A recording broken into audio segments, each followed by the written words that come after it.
मौजू पे बात करना चाहती हैं। मैं ये समझता हूँ कि क्योंकि मेरा ताल्लुक़ पिछले 32 साल से इस तरह के इदारों के साथ रहा कि जहाँ पे नशे की बीमारी का इलाज होता रहा और नशे की बीमारी को मैंने ज़िंदगियों को बर्बाद होते हुए देखा और ख़ानदानों को बर्बाद होते हुए देखा।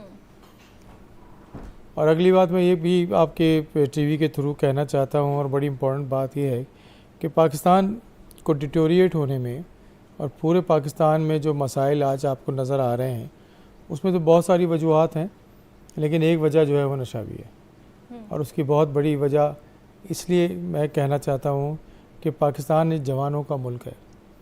वो जवान जो 15 साल से और 50 साल के दरमियान रहते हैं, तो इनमें जो सबसे बड़ी बीमारी है वो नशे की बीमारी है। तो जिस कौम की जवान नस्ल कि जिसको पढ़ना चाहिए था, काम करना चाहिए था, मुल्क की तरक्की में हिस्सा लेना चाहिए था, अपनी फैमिली को स्टेबल करना चाहिए था, वो इन चक्करों में पड़ गई। अच्छा, ये एक इंटरनेशनल जो है वो कोशिश है कि हमें किसी तरह से स्टेबलाइज नहीं होने दिया चाहिए, और उसके लिए हमारी टारगेट पॉपुलेशन को जो है ना उन्होंने हिट भी किया है। और उसका नतीजा ये है कि इस वक्त रजिस्टर्ड जो ड्रग एडिक्ट्स हैं वो 1 करोड़ से ज़्यादा इस पाकिस्तान में रहते हैं। अच्छा, आप इसको ज़रा कैलकुलेट तो करें कि हुआ क्या हमारे साथ, और इस पे हम बात भी नहीं करना चाहते क्योंकि जिसके साथ ये मसला है वो और उसकी फैमिली ये बात नहीं करना चाहती। हुआ ये है कि अगर आपके घर में खुदा ना खास्ता मेरे घर में किसी रिश्तेदारों में अगर एक बच्चा जो किसी यूनिवर्सिटी में कॉलेज में पढ़ता है और वो एडिक्ट हो गया है, एडिक्शन तो एक बड़ी वास्ट सब्जेक्ट है, उसकी डेफिनेशन अगर चाहेंगे तो आप मैं बता दूंगा, लेकिन अगर एक बच्चा हो जाता है एडिक्ट तो उसके घर में अगर एवरेज पाकिस्तान में लोग रहते हैं 6 से 7 लोग रहते हैं इस घर में, तो हर शख्स अफेक्टेड है। भाई फॉर एग्ज़ाम्पल उसका बाप वालिद जो है वो टीचर है, तो क्या आपका ख्याल है कि वो अपने स्कूल कॉलेज में जाके वो सही पढ़ाता होगा? उसका दिमाग तो ये लगा है कि मेरा बच्चा जो है वो पता नहीं कहाँ है, किसी पुल के नीचे है, किसी कब्रिस्तान में बैठा हुआ है, नशा कर रहा है। क्या उसकी माँ जो घर में एक हाउस वाइफ है, क्या वो अपना काम सही कर सकती है? क्या उसकी बहन जिसकी शादी किसी घर में हो गई है, क्या उसको ये नहीं सुनना पड़ रहा कि तुम एक नशई की बहन हो? बिल्कुल। क्या उसका भाई जो किसी स्कूल उस कॉलेज में पढ़ता है, उसकी बहन पढ़ती है, क्या उसको नहीं सुनना पड़ता कि तुम्हारा भाई क्या करता है? तो इसका मतलब ये है कि पूरी इंटायर फैमिली जो है ना वो अफेक्टेड है। तो अगर 1 करोड़ लोग हैं नशा करने वाले, मतलब जो जिसको हम लेबल कर दें ये नशा करने वाले लोग, तो 1 करोड़ को 7 से मल्टीप्लाई करो तो ये 7 करोड़ लोग होते हैं। और 7 करोड़ लोग जो है ना अफेक्टेड बाय वन डिज़ीज़, और एक डिज़ीज़ का अफेक्ट होना, पाकिस्तान की आबादी 24-25 करोड़, तो 33% of population affected by one disease. तो अब आप ख़ुद मुझे बताइए कि क्या मुल्क को तरक्की करेगा? और इसका जो फाइनेंशियल इम्पेक्ट है वो भी इतना ज़्यादा है कि अगर आप इसको मल्टीप्लाई करने लगे तो आपके कैलकुलेटर के जो है ना सिफर ख़त्म हो जाएंगे, क्योंकि ये दुनिया में सबसे ज़्यादा इनकम क्रिएट करने वाली ये चीज़ मौजूद है। अब तो जो नशे आ रहे हैं जिसको एक्टीसी वगैरह कहते हैं, और वो तो इतनी तेज़ी से आपको एडिक्ट बना देते हैं कि जो दूसरे नशे होते ही नहीं हैं, आप डायरेक्टली एडिक्शन में चले जाते हैं। वो जो टैबलेट्स हैं। और पहले हमारे ज़माने में जब मैं मेडिकल कॉलेज में पढ़ता था तो उस ज़माने में लोग जो है वो हीरोइन को बहुत बड़ा नशा मानते थे। अब तो उससे कहीं ज़्यादा तरक्की हो चुकी है और वो ईज़िली अवेलेबल भी है। पहले इतना मुश्किल होता था कि नशा करना, क्योंकि नशा करना और नशे को निभाना जो है ना वो एक दूसरी बीवी को निभाने की तरह से है, जिसको छुपाने के लिए बड़ा काम करते हैं लोग। ये बड़ा मुश्किल काम है कि एक फैमिली को के अंदर रहते हुए आप नशा करें। एक तो है ना जो आपको रोडों पे नज़र आते हैं, पुल के नीचे नज़र आते हैं, ये तो वो लोग हैं जो अबेंडन कर दिए गए हैं।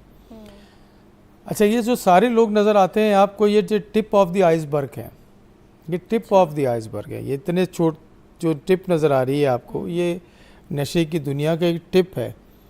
अच्छा, बहुत सारे नशे ऐसे हैं, बहुत सारे नशे ऐसे हैं जिनको हम नशा नहीं मानते, और मैं ये समझता हूँ कि अगर आप उन पे बात करें ना तो हो सकता है कहीं ना कहीं इम्पैक्ट आ जाए। एक सबसे बड़ा नशा जो आपके मेज़ पे भी रखा हुआ है, कॉफ़ी, चाय, सिगरेट, जिसको हम नशा नहीं मानते। अच्छा, it's get way of the addiction. जिसने इन चीज़ों को इस्तेमाल नहीं किया वो चीज़ जो है ना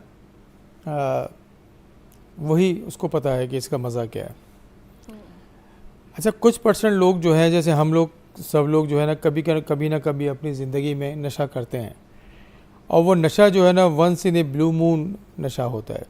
जैसे फॉर एग्ज़ाम्पल मैंने कभी ज़िंदगी में एक सिगरेट पी हो, कभी मेडिकल कॉलेज के लाइफ में या यूनिवर्सिटी की लाइफ में, तो मैं जो है ना वो नशा ही नहीं हूँ, नशा करने वाला मरीज़ नहीं हूँ। ठीक है। अब बदकिस्मती हमारे माशरे की और पूरी दुनिया के माशरे की जो है वो ये है कि नशे की बीमारी को बीमारी ही नहीं समझा जाता। ये एक टिपिकल बीमारी है जिस तरह दूसरी बीमारी है। ट्रू। अच्छा, बीमारी के लिए क्या करना चाहिए?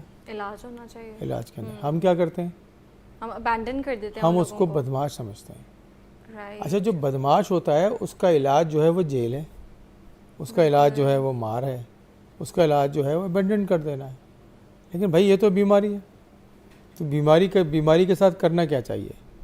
इलाज होनी चाहिए, खुदा ना देखभाल करनी खास्ता चाहिए। खुदा ना खास्ता किसी को डायबिटीज़ की बीमारी हो जाए, खुदा ना खास्ता किसी को हार्ट की बीमारी हो जाए, खुदा ना खास्ता किसी को अर्थराइटिस की बीमारी हो जाए, तो हम क्या करते हैं? हम उसको ज़िंदगी भर उसका ख्याल करते हैं, बिल्कुल ऐसे। क्योंकि डायबिटीज़ तो रहने वाली बीमारी है ना। जब तक आप ज़िंदा हैं उस वक्त तक दवा खानी है, इलाज करना है, फैमिली की सपोर्ट चाहिए।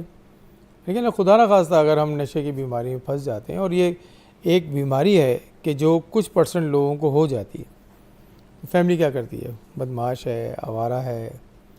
अच्छा, जो सबसे आसान काम फैमिली करती है वो पहले तो उसकी लाइबिलिटीज़ को खुद ले लेती है, यानी तो खर्चा उठाने लगती है, उसके बिल्स भरने लगती है, उसकी शादी। सबसे आसान काम क्या हाँ, करते हैं? इसकी शादी कर दो, ये सुधर जाएगा। दुनिया में जो हमारे ख़ास तौर पे हमारे इस कल्चर में, इंडो पाक के कल्चर में, जो जितना कमज़ोर है किसी मामले में उसका एक हल है हमारे पास।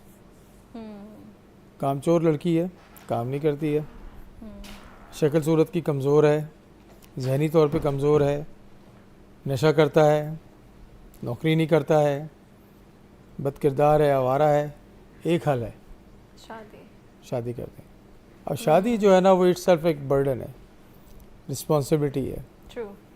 आपने एक शादी जो है वो किसी एक शख्स से नहीं करनी होती, आपने एक ख़ानदान से शादी करनी बिल्कुल होती ऐसे है। ही। तो अगर ये डिज़ास्टर होता है शादी करने की वजह से, तो आप डिज़ास्टर एक शख्स का नहीं है, उस घर में जितने लोग हैं उनका डिज़ास्टर है, उस घर में जितने लोग हैं उसका डिज़ास्टर है। तो एक पूरा 2 ख़ानदानों की बर्बादी की वजह वो एक शादी है, जो आप समझते हैं हल। और मैंने ये रोज़ होते हुए देखा है अपने अस्पताल में, जो रोज़ होता है ऐसा। और फिर एक दफ़ा शादी नहीं होती, फिर उसकी अगली दफ़ा भी शादी होती है, क्योंकि वो ब्लेम ये होता है कि वो जो शादी की वजह से वो जो दूसरा बंदा ख़राब था, हमारी बच्ची ख़राब हो गई। और नतीजा ये होता है कि उसकी एक और शादी की जाती है, फिर एक और ख़ानदान बर्बाद होता है। और इस सारी कहानी से पहले उसका इलाज नहीं किया जाता, चाहे वो नफसियाती बीमारी हो या चाहे उसको ड्रग एडिक्शन हो। तो ये एक बहुत बड़ा अलमिया है। फिर हमारा माशरती तौर पे हम क्योंकि इस पैथोलॉजिकल माशरे में रहते हैं कि जहाँ पे झूठ जो है वो प्रिवेल है। मैं हमेशा अपने पास जो आने वाले स्टूडेंट्स हैं उनसे ये पूछता हूँ, क्योंकि हमारे अस्पताल में कोई 10,000 से ज़्यादा स्टूडेंट जो हैं वो इंटर्नशिप करने आते हैं पूरी दुनिया से। मैं उनसे ये पूछता हूँ कि शराब हराम है? कहते जी बिल्कुल हराम है। दूसरा क्वेश्चन ये होता है कि झूठ हलाल है? कहते वो भी हराम है। तो लेकिन झूठ हमारे माशरे में प्रिवेल कर रहा है। शराब के बारे में एक आमूमी राय ये है कि ये हराम है। तो इसी तरह का जो बिहेवियर है हमारे माशरे में जो है वो इन चीज़ों को प्रमोट करता है। ठीक है। अच्छा डॉक्टर साहब, एक कॉलर ने भी हमें ज्वाइन किया, उनका सवाल भी लेते हैं। मकबूल है हमारे साथ। अस्सलाम वालेकुम, कैसे हैं आप? जी वालेकुम सलाम। जी सवाल कीजिए। डॉक्टर साहब से मैंने पूछना था कि मैं ना तो तकरीबन 6-7 माह हो गए नेल्बिन इंजेक्शन जो होता है ना वो और एवन लगाता हूँ, तो इससे मैं छुटकारा चाहता हूँ, तो क्या करना चाहिए? ठीक है, इंजेक्शन लगाते हैं। जी मकबूल साहब, पहली बात तो इंजेक्शन उन्होंने एक्सीडेंटल लगा लिया होगा, क्योंकि अब एक बात इसको भी अच्छी तरह समझ लें अपने टीवी वालों के लिए कि जो अमूमन हम ये दर्द ख़त्म करने के इंजेक्शन लगाते हैं, ये ज़्यादातर इंजेक्शन जो है ना वो हीरोइन के एक्सट्रैक्ट से बनते हैं।